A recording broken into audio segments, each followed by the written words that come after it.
එකක් ඉසුරුමුණියේදී මතක් කළා, එකක් රත්න ප්‍රාසාදයේදී මතක් කළා.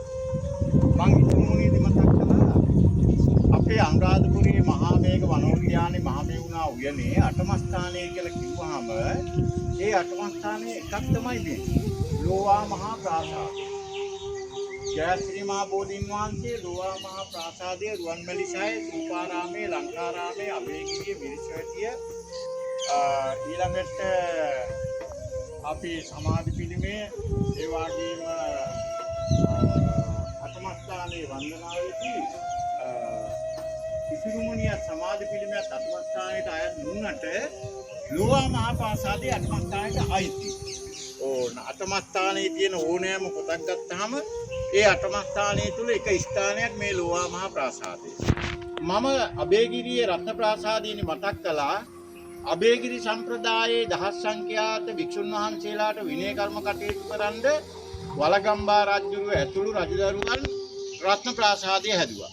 අර දර්ශනීය මුරගලක් එමත් බැලුවේ එතන. මේ මහා විහාරේ වැඩ හිටපු දහස් සංඛ්‍යාත ශ්‍රාවකයන් වහන්සේලාට පොහොය කටයුතු විනය කර්ම කටයුතු සිද්ධ කරන්නට හදපු ලෝවා මහා ප්‍රාසාදය. වර්තමානයේ අපේ මහා විහාරේ හාමුදුරුවරු වස් කාලයේ විනය කර්ම කටයුතු පොහොය කර්ම කටයුතු කරන්නේ මෙහි. කටින් ජීවරයේ පිරිනමන් අපේ දායක පිරිනතුන් පිරිනමපුවා කටින් ජීවරයේ පවරන්න මහා සංඝයා ඉන්නේ මෙන්න මේ සීමා මාලකයේ. මේ ලෝවා මහා ප්‍රාසාදයේ මේ ශෛලමේ ස්තම්භ තියෙනවා මේ ප්‍රධාන කුළුණු හැරෙනකොට 1600ක්. ඔය සාමාන්‍ය ගල් කුළුණු තියෙන 1600ක්.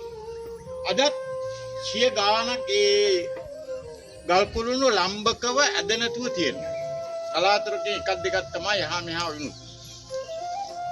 මේ ප්‍රධාන කුළුණු දෙක තියෙන ප්‍රවේශ දොරටුව. හතර කොනේ තියෙනවා තවත් මේ වගේම කුළුණු හතරක්. මේක චතුරස්‍රාකාර ප්‍රාසාදයක්.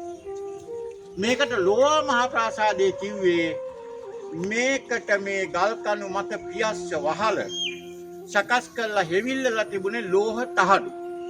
ඒ ලෝහ තහඩු හෙවිල්ලපු නිසා මේකට කියනවා ලෝවා මහා ප්‍රාසාදය කියලා.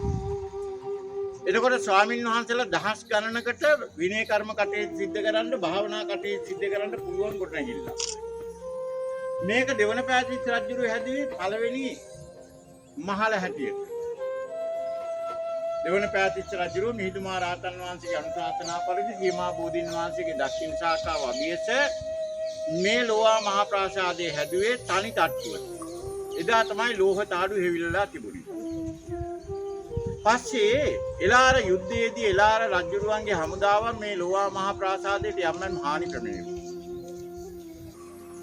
මේකේ පොහොයගේ එළලා තිබුණු පළස රන් නූලෙන් වියලා තිබුණා. ඒ පළස මිලකලොත් අවුරුදු 1මාරක් ලක්වැසියන්ට කැම දෙන්න පුළුවන්, කඳ දෙන්න පුළුවන්. ඒ තරම් වටිනා පළසක් තිබුණේ මේ පොහොයගේ. ඒක එළාරගේ ඒ දමිළ හමුදාවන් පැහැරගත්තා ඔවුන්ගේ හමුදාවන් නඩත්තු කිරීම සඳහා. වසර 40ක් විතර ලංකාවේ රැඳෙන හිටපු දමිළ හමුදාවන් නඩත්තු කිරීමට අපේ අනුරාධපුරයේ සිද්ධාස්ථානවල සම්පත් එළාරගේ හමුදාවන් පැහැර ගැනීම සිද්ධ වුණා. ඒක මහාවංශෙත් කියනවා, දීපවංශෙත් කියනවා. මේ හානියටපත් ලෝවා මහා ප්‍රාසාදයේ නැවත සකස් කරන දුටුගැමුණු රජු. දුටුගැමුණු රජු රුවන්වැලිසෑය හදනකොට, මිරිසවැටිය හදනකොට මේ ලෝවා මහා ප්‍රාසාදය නව මහල් කළ හැදුවා. තට්ටු 9ක්. මේ ගල් කුළුණු මත තවත් තට්ටු 8ක්. යට තට්ටුවත් එක තට්ටු 9ක් නව මහල්.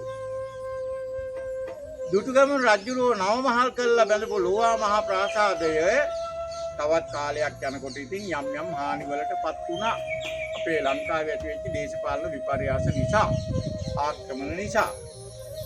අද තියෙන තත්ත්වෙට මේ ගල් කණු මේ විදියට සිටවලා 1600ක් ගල් කණු ශෛලමේ ස්තම්භ, චතුරස්‍රාකාර ශෛලමේ ස්තම්භ, එකක්වත් මේකේ රවුම් ස්තම්භ නැහැ.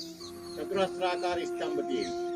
එතකොට මේ චතුරස්‍රාකාර ස්තම්භ සියල්ලක්ම නැවත සැරයක් පිහිටෙව්වේ, නැවත සැරයක් ශක්තිමත් කළේ පොළොන්නරුවේ කිස්තු වර්ෂ 12 වෙනි සියවසේ පහළ වෙච්ච මහා පරාක්‍රම බාහු රජු. එතුමා පොළොන්නරුව පාලනය කළාට අගනගරයේ පොළොන්නරුව වුණාට රටේ නිරිත දිග රාජ්‍ය විකාශය වුණාට අනුරාධපුරෙත් බැලුවා. ඒ නිසා මහා පරාක්‍රම බාහු රජුරුව එදා ගල්කණු 1600ක් මේකේ නැවත ශක්තිමත් කළා, නැවත පිහිටුවා. ආන්නේ ඒ ගල්කණු 1600 තමයි අපිට